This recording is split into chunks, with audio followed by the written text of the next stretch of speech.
Hello there, Kathy Madavan here. Just want to encourage you again today. Just really want to stand with you all and to chat with you some more about how we commit to resilience training in this strange season that we are in. So hope you're enjoying my book Irrepressible.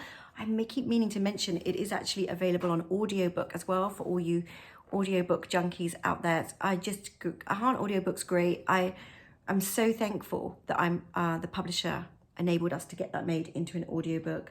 I really hope it encourages you at this time where we're thinking about trying to be courageous and resilient and, to learn to adapt actually at this time. And I was just going to dip into one of the principles in this book today called Learn to Play Jazz. And this is one of my favorite chapters actually, because, well, I say that they're all my favorite chapters when I'm talking about them, right? But when I was a kid, I used to learn piano, and I had a piano teacher called Mrs. Keys. I kid you not. She was genuinely the most terrifying woman I think I've ever met in my life. She was about 300 years old. She was elderly when she taught my dad piano. So, and I would turn up to her little bungalow and she would make me drink lemon squash, and she would make me learn a bit of Esperanto, like this weird language at the beginning of every lesson. I have no idea why. And then we would play the piano, and she was super strict. And if I got stuff wrong, she would literally slap my hands on the piano. And oh my gosh, it was so stressful. And I had this just fear of getting stuff wrong. Like I had to get every note perfect.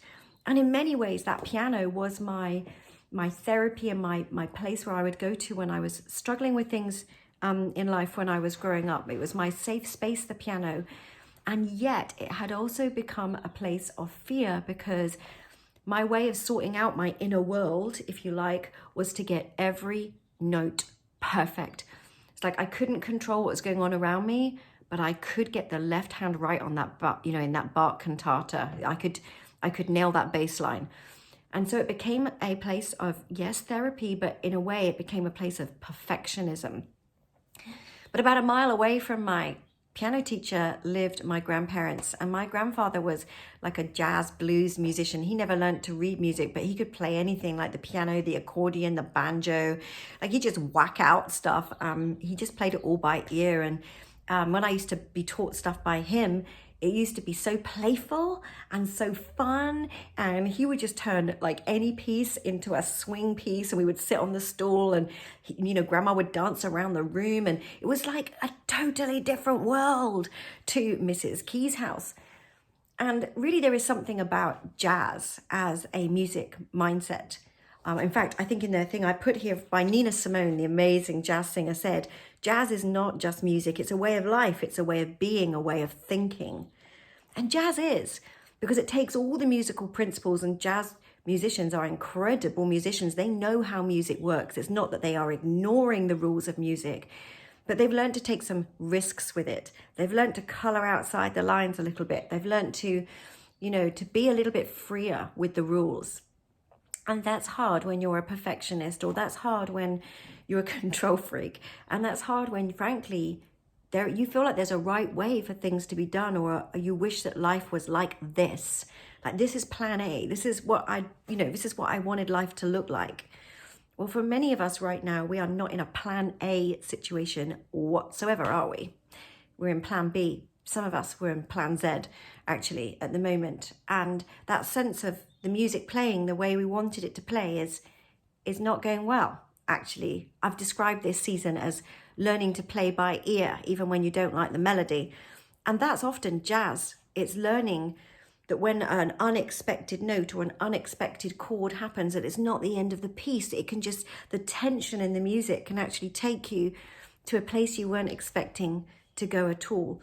The thing about jazz is it's a willingness to flex and adapt, but also to work with the musicians around. You can be a solo jazz musician, but the most wonderful thing is to watch a jazz quartet or quintet just playing off one another, supporting each other, encouraging one another, like cheering each other on as they step out and try a different bit of improvisation and going, yeah, I love how you're doing that. And perfectionism stops that, because perfectionism just wants everything to be right and actually doesn't help us to kind of learn to flex. There's a great book out there called The Perfectionist Book by Will Vanderhart and Rob Waller.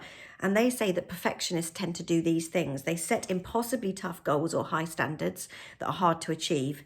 And then they continue to pursue these goals despite evidence of harm, usually to our own emotional health.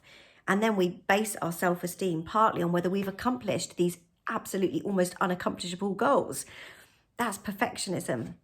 Well, during a season like this, and I talk about that more in the book, but during a season like this isn't a moment where everything can be perfect, where we can't cook perfect meals. Our kids, if we're parents, won't get perfect educations unless we have some homeschooling ability that we didn't know we had.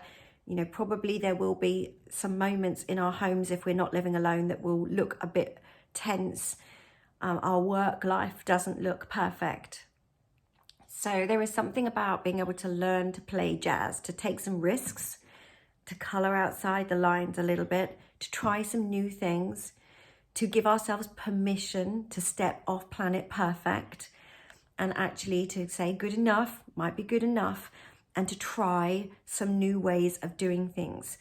And if it doesn't work out right the first time, that's okay. If the technology that we try in our churches doesn't always work, it's okay. If we try to do stuff over technology in our work and it doesn't work right the first time or 10th time, it's okay. We're trying, and permission to fail, you know, permission to give something a go. Life's not a competition. We end up comparing ourselves to the people who look like the best trained musicians in the world, and we're fumbling away. Guys, we're all making it up as we go along. We're all jazz musicians at the moment. We're all just trying new notes and new chords. And the truth is, some of those notes, some of those risks, some of those trials will take us to places we never knew we were going to go. But it will be more likely to be a positive experience if we can join a tribe that will cheer us on, if our fellow musicians will go, great job, I like how you tried there, do it again, I'm right behind you, you're not alone. So let's give up being perfect people, take off that responsibility. Let's just commit to learning to play a bit of jazz, giving it a go, and doing the best we can and supporting each other. So I don't know where you're having to take some risks at the moment.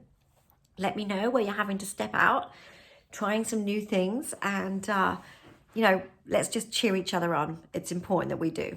So have a great day. Enjoy playing jazz. Bye.